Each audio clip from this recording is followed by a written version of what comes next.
Hey guys, I hope you guys are safe at home in quarantine, but don't forget to subscribe here at Fino Boxing and follow my personal one at Adriana_sports. And guess what? We're gonna knock out this coronavirus. Bop, bop, bop. No mistake about it. You both were going at it and slugging it out at Staples Center. Yeah. What did you, Spence? I think something that my dad always does after every fight is we always go back to the fundamentals and to the basics of boxing. And not that they were lacking in that fight, but there were definitely some small moments, laws, if you will, where I may have dropped my guard a little bit, may have done some things a little unorthodox, unlike my training. So getting back to training was the exact same thing. Got to keep the hands up. You got to punch and stay in position when you punch and things like that. So I think you definitely see the fundamentals being displayed on Saturday night. Shawn, you've beaten Danny Garcia, you've beaten Devin Alexander, Paulie Malignaggi. You've had some high-profile wins. You've been in a war with Keith Thurman, with Errol Spence, with everybody that you've stepped inside the ring with. I'm about that. I mean, literally everybody. You have been a pro for almost 12 years, and I feel like you pretty much ran the gamut when it comes to the top of the 147-pound division. But who was the toughest guy that you stepped inside the ring with, and can you tell me why? I would say, it's got to be. I've had some tough fights out there too. It would be one of these three. My toughest fights: Kell Brook, Keith Thurman, and Errol Spence. No particular order. I can't really say which fighter was the best fighter, proposed the best opposition to me. I think at the point in time when I fought Kell Brook, I think I held myself back from everything that I could accomplish in that fight. The fight with Keith Thurman, I think we had a great game plan going in. I think we executed everything very well, and the same thing with Errol Spence. I think at the end of the day, it's not about which fighter was the toughest, but how many of those fans were pleased and excited with what they saw at the end of the night.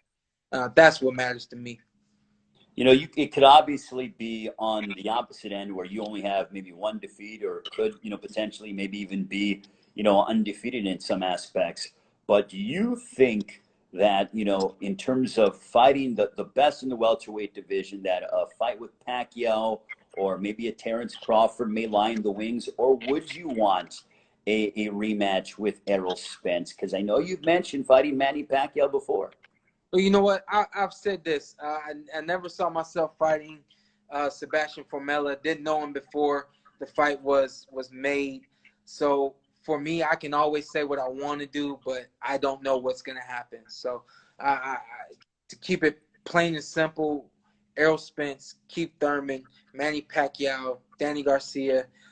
Right now, the fight with Terrence Crawford at the moment is still on the back burner, but that's a fight that I think can still be made out there. So I'm interested in big names. I don't think those big names are as interested in me, but we'll take what they give us, and myself, my team, and God will do the rest.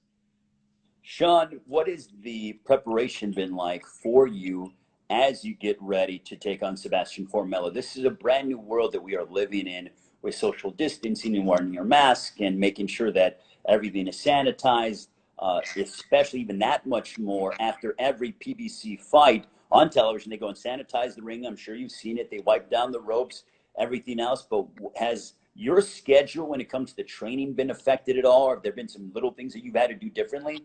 I think, obviously the quarantine kept us out of the boxing gym. My dad says, hey, come to my house. We'll get going in the backyard. He hangs a heavy bag up off of his tree, and that's how we get going.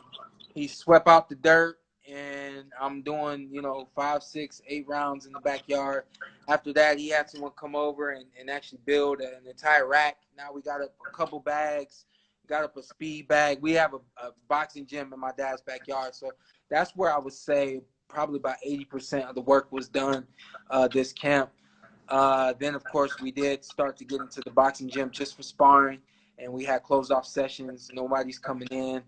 Coach Larry Wade, as well as my dad and a few others, are cleaning off the ropes every single day, cleaning off the steps that I walk every day, cleaning the inside of the ring. Everything that you guys do have done right there for PBC on the live telecast we were doing in the gym back in June when we got in there. And believe it or not, but I actually started sparring with my dad when we got back sparring. My dad comes to me and he says, we need to get back sparring. Who can we bring in? And, we all thought about it for a couple of days. And my dad says, we ain't bringing in nobody. You're going to get in the ring with me. And my dad just tried to play this quarantine and this COVID as safely as possible.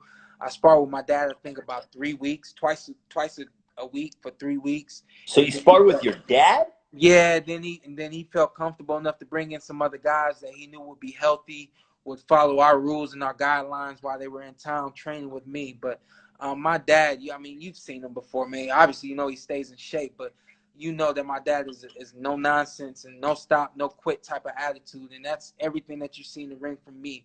I get it from him. He understood very early that we had to be safe and that we had to be ready. And that meant me sparring with my dad. So, of course, I toned it back a little bit, and we had some fun. We had a lot of great moments in there.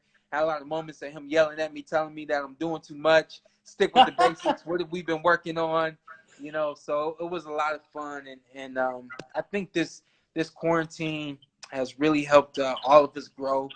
I hope that everyone out there has been able to grow and manage themselves through this quarantine and become better people. I know that we became better people, better athletes.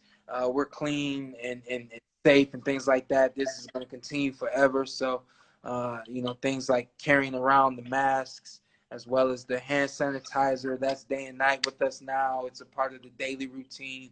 Which is necessary in the world that we live in now. And make sure to subscribe here to Fino Boxing and follow us at all our social media platforms at Fino Boxing, and my personal one is at Adriana_sports.